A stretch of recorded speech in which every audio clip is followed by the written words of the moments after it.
When Martin Luther King led the protest marchers across the bridge in Selma, Alabama, the police on horseback were ready, beating the protesters with batons. Several protesters were martyred. Where were the federal troops? President Lyndon Johnson sensed that sending federal troops to Selma could endanger the passage of the voting rights bill, since it could cause blowback from Southern white voters. This impasse was resolved when Governor Wallace insisted on meeting personally with President Johnson in the White House. There he was subjected to the Johnson treatment, where LBJ persistently wheedled, cajoled his target into submission. His biographer, Doris Kearns Goodwin, repeats their actual dialogue, which begins with LBJ showing Wallace photographs of police beating black protesters on the Selma Bridge. LBJ: now that's what I call brutality. Don't you agree? Wallace: yes, but they were just trying. LBJ: now, Governor, you're a student of the Constitution. I've read your speeches, and there aren't many who use the text like you do.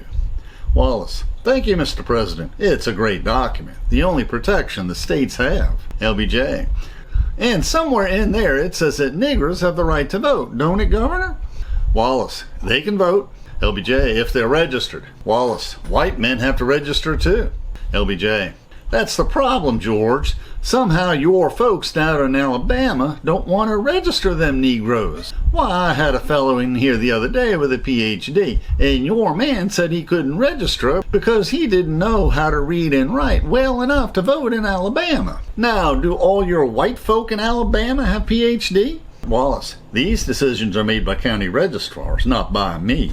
LBJ: well then, George, why don't you just tell them county registrars to register those Negroes? Wallace: I don't have that power, Mr. President, under Alabama law. LBJ: don't be modest with me, George. You had the power to keep the president off the ballot. LBJ was referring to the last election, when Wallace had deleted Johnson from Alabama's presidential ballot. LBJ then asked Wallace to think about his legacy. Did he want to be remembered as someone who built something better, or rather as someone who just hated? Wallace later groused to the press, hell, if I'd stayed in that meeting much longer, he'd have had me coming out for civil rights.